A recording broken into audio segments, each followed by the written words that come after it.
সেই শহরে কুষ্টি পাথরের কবর দেখায়। আমি দেখাতে নিয়ে আসছি। আমি রাজশাহীতে আছি।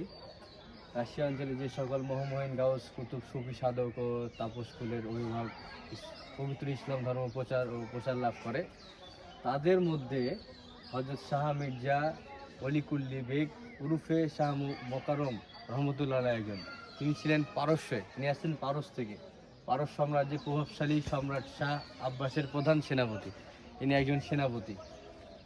1043-44 খ্রিস্টাব্দে মোতাবেক 1633-34 খ্রিস্টাব্দে পারস্যে রাজপ্রতিনিধি হিসেবে সম্রাট শাহ আব্বাস তাহাকে বাংলাদেশের অলিকুলের শিরামণি হযরত শাহ মখদুম বাবা, যেটা আমাদের 9 নম্বর ওয়ার্ডে যেটা মাজার শরীফ, হযরত শাহ মখদুম রহমতুল্লাহ আলাইয়ের মাজারত জিয়ারত করতে পাঠান। এনাকে হচ্ছে পারস্য থেকে আমাদের শাহ মখদুম বাবার মাজার জিয়ারত করতে পাঠান।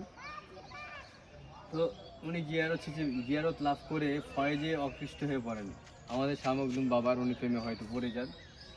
ফলে তার আর দেশে ফেরা হয়নি। পরে পারস্যে তার আর ফেরা হয়নি। তিনি 1045 খ্রিস্টাব্দে শাহ মখদুম বাবার উপর রহমতুল্লাহ মাজারের চারিদিকে যে আগের যে দেওয়ালগুলো দেখেছিলাম আমরা, অনেক পুরাতন, এখন তো নতুন করেছে, ওই দেওয়ালটা উনি নির্মাণ করে দেন ওই সময়।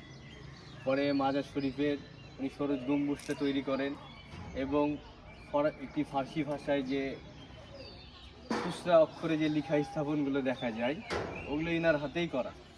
তিনি প্রায় 10 বছর শাহ মখদুম বাবার খেদমত করিয়া রুহানি ফয়েজ লাভে ওসিয়তের দরজা প্রাপ্ত হন। পরে ইনি এখানেই থেকে যান। আর 1662 খ্রিস্টাব্দে ইনি দেহ ত্যাগ করেন। আমি ঈদের আজকে দ্বিতীয় দিন, আমি আজকে এই জায়গা আসছি আপনাদেরকে ঘুরে দেখাতে। তো এখানে আমরা ভিতরে গেছি, যে জিয়ারত করে এসেছি। এখানে আদার্স কোনো উদ্দেশ্য নাই, এখানে আসছি আমরা এই জায়গাটা দেখতে। যে উনি একটাই কারণ, যে উনি এই জায়গাটা দেখো যে পারস্য থেকে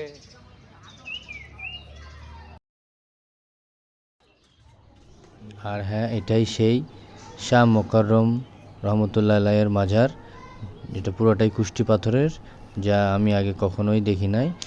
আপনারা দেখতেই পাচ্ছেন, এখানে খোদাই করে আরবি হরফ লেখা আছে, কালেমা লেখা আছে সাথে। পুরোটাই দেখেন আপনারা, কাছ থেকে দেখলাম, ধরলাম, ভালো লাগবে। এটা তার এক সফরসঙ্গী, এদের কবরটা বাইরে। এটাও তার আরেকটা সফরসঙ্গী, আপনারা দেখতেই পাচ্ছেন, এটা তার এক সফরসঙ্গী। এটা অনেক পুরাতন একটা পাথর। 1633-34 খ্রিস্টাব্দে যখন উনি শাহ মখদুম বাবার খেদমতে ছিলেন, তারপরে যখন এখানে শুনতে পেলেন যে এখানেও আমাদের রাজশাহীর মতো নরবলি হতো আগে। এই যে নরবলি যে জায়গাটা দেখতে পেয়েছেন, আর এখানে একটা পাথর আছে, এই যে পাথরটা দেখাও। তারপরে তিনি এখানে চলে আসে, এখানে এসে পবিত্র ইসলাম ধর্ম প্রচার করতে শুরু করে। এখানেও রাজা, অত্যাচারী রাজা ছিল, ওই নর বলি দিত লটারির মাধ্যমে। এখানে আছে, এখানে একটা পুরাতন পাথর, আর এখানে একটা পুরাতন পাথর।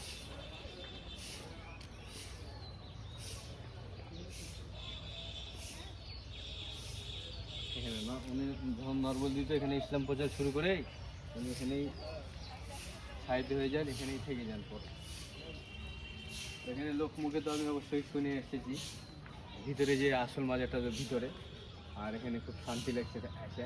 আর এখানে আরেকটা জিনিস, যে এখানে কিন্তু রাত্রে জিনেরা এসে জিকির করে, এটা কিন্তু বাস্তব। আমি কয়েকজনের মুখে শুনেছি এবং নিজে এসে হারে হারে টের পাচ্ছি। সেনাপতি সম্রাট শাহ আব্বাস হচ্ছে পারস্যের সম্রাট ওই সময়কার। ওই সেনাপতি আমাদের এই বাংলাদেশের মানে রাজশাহীতে শাহ মখদুম বাবার এখানে ওনাকে পাঠাচ্ছে শুধু মাজারটা জিয়ারত করাতে। মানে শাহ মখদুম বাবা কি, তাহলে আপনারা বুঝেন যে পারস্য থেকে শাহ আব্বাস ওনার যে সেনাপতি, যে সর্বোচ্চ মাপের থাকে সেনাপতি, ওনাকে পাঠাচ্ছে যে আমাদের শাহ মখদুম বাবার মাজারটা জিয়ারত করার জন্য। এখানে বুঝতে পারছেন যে উনি জিয়ারত করতে এসে এখানে থেকে যায়। আর সম্রাট শাহ আব্বাস উনি কিছু হলেও তো জানেন যে শাহ মখদুম বাবার বিষয়ে। যখন থেকে সেনাপতিকে পাঠাচ্ছে এখানে জিয়ারত করার জন্য, সেনাপতি এখানে থেকে যাচ্ছে। এটা আল্লাহ